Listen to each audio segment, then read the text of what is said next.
Welcome to Passionate Reply, and welcome to Great Albums. Today, I'm finally getting around to talking about one of my all-time favorite bands. It's Ultravox, and their 1982 album, Quartet.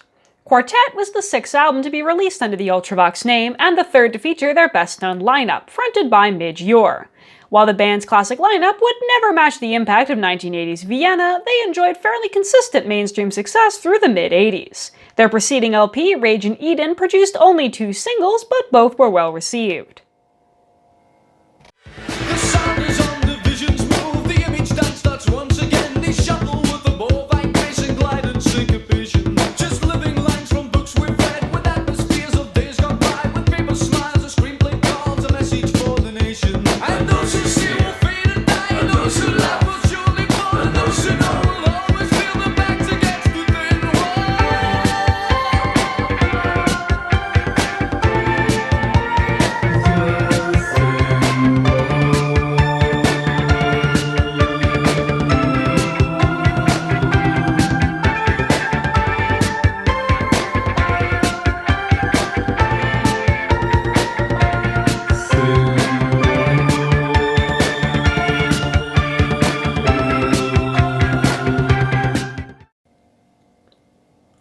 None of the 4 classic lineup LPs are what I'd consider skippable, I do think Quartet is the strongest of them overall as an album. Vienna has great highlights, but feels like a varied patchwork of different ideas. Quartet, though, is probably their most cohesive work, both musically and thematically, in addition to boasting some of the most iconic singles of their career, like Hymn.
The sweeping grandeur of Hymn and the way Ure's powerhouse vocals propel the insistent urgency of its pleading hook make it a very easy track to fall in love with, and it's easy to see why it was a hit. We can read its lyrics as an earnest request for a just reward from God, or the vain wish of a crass and selfish believer who wants what God is too good to give, or perhaps the struggle of someone who wants God to make the world right, but knows there's no God listening. Or, more darkly, that the God listening isn't benevolent enough to fix things. Given that Hymn's music video portrays each member of the band making a deal with the devil and being consigned to hell for it, at least some level of irony is probably intentional. It could be argued that Quartet is a concept album about music itself, and the choice of the very meta title of Hymn for this track makes it fit in nicely alongside tracks like Serenade and The Song.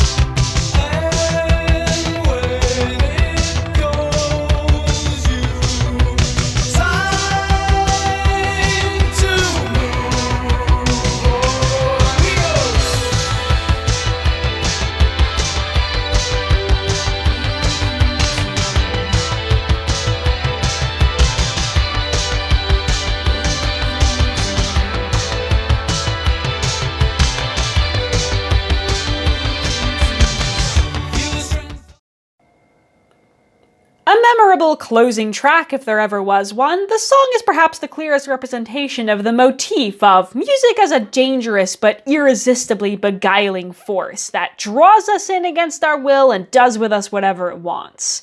The emphasis on rhythm really sells that idea here, seeing as rhythm is far and away the element of music we are most likely to react to involuntarily, tapping our feet, swaying in time. Quartet is the Ultravox album where their percussionist Warren Cann really gets a chance to shine. While Cann had a background in playing traditional rock drums, he also fully embraced the potential of mechanical percussion and the allure of hypnotically perfect rhythm. Rather than seeing it in opposition to his practice, Cann would go on to combine elements of both live drumming and electronic percussion on many Ultravox tracks. Cann also delivers some backing vocals in his deep Canadian accented voice on the track We Came to Dance. We came to dance. The piper calls out a different cry. He cracks the whip and we step inside.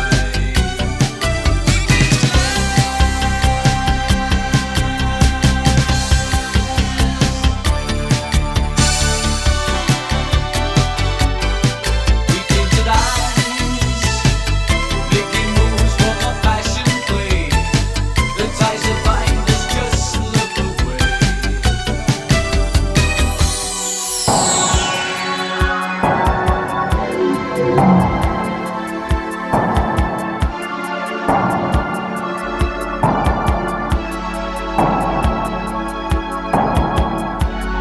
Take what you can, they said.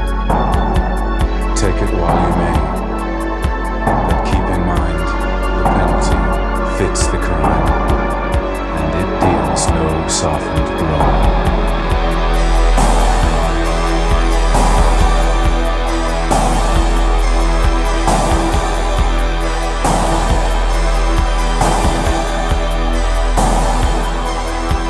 We came to dance.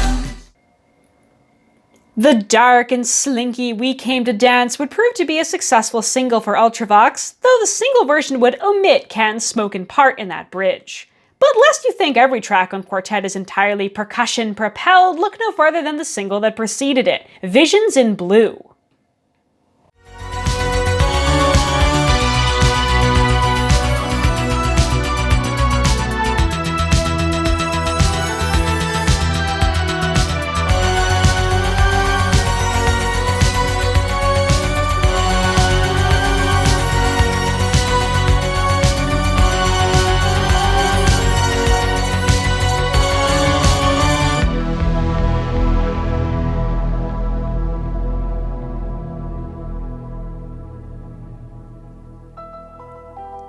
Face in the window in the night, caught for a second by the light. Ashes of memory still aglow.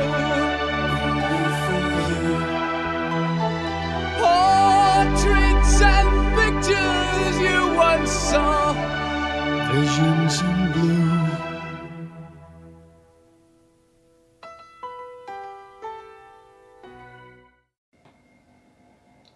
With its tinkling piano, tense moments of silence, and one of Midgeur's more dramatic and virtuosic performances on lead vocal, Visions in Blue is a slice of Baroque pop that bears a strong resemblance to Vienna, Ultravox's original smash hit.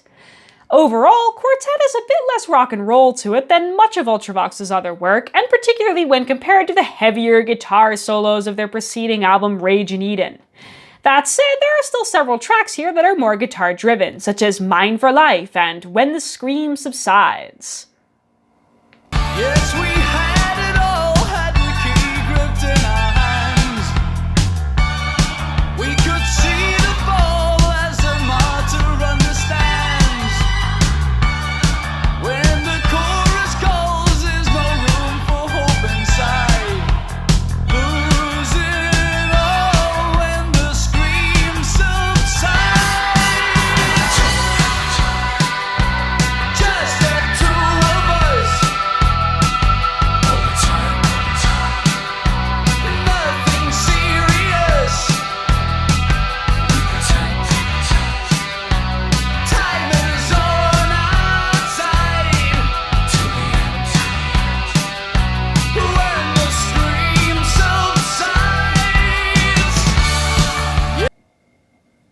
cover art for Quartet was designed by the famed Peter Saville, who would work with Ultravox for several of their best-known releases. Saville was inspired by renderings of architecture and the 4 traditional views or angles in which a building is shown on plans or blueprints. From left to right, the cover of Quartet presents an imaginary building from each of those angles. Given the more overt riffs on cubism and surrealism found on some of the single-sleeve designs from the same period, I'm tempted to think the ghostly, empty architecture portrayed in the metaphysical paintings of Giorgio de Chirico may have been an inspiration here. The title of Quartet also suits the fact that at this point in their career, Ultravox were indeed a 4-person band. While somewhat prosaic in that sense, I like that it calls attention once again to that theme of music about music that I mentioned earlier. While a lot of rock bands are comprised of 4 players, the term quartet is more strongly associated with classical and jazz, and I think those connotations enliven the Baroque touches of tracks like Visions in Blue.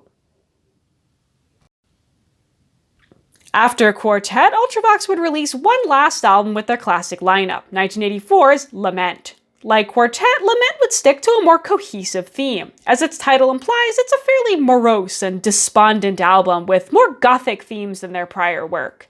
Lament was also a hit for them, with the single Dancing with Tears in My Eyes becoming one of their best known and best loved tracks.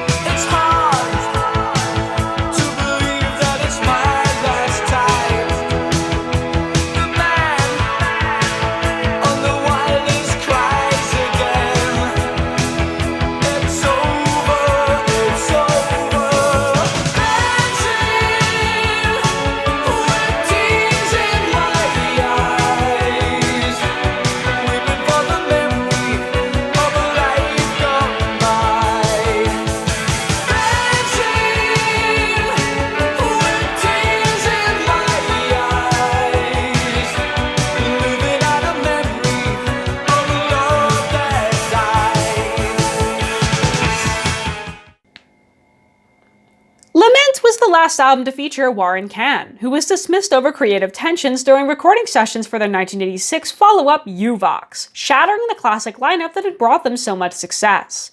While Cann's absence is far from the only thing wrong with U-Vox, I do think it played a significant part in the album's poor reception, which would eventually lead to the abandonment of the Ultravox name altogether.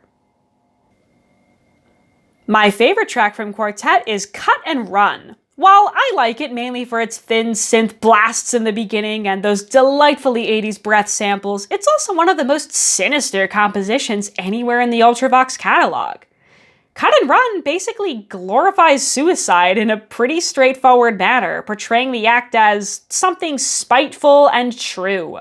To contemporary ears, it's truly almost shockingly taboo, and I can't imagine any artist getting away with it nowadays. Especially not when placed alongside him and the demonic themes of its music video. Ultravox basically did substantially more than Judas Priest ever did to encourage devil worship and suicide. But I suppose their foppish synth band aesthetic let them off the hook?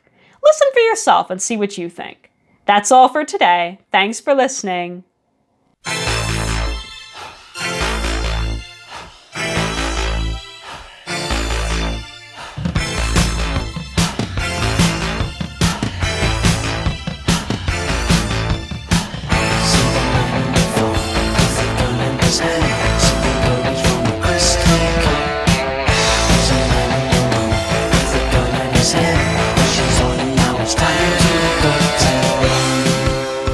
Time, well,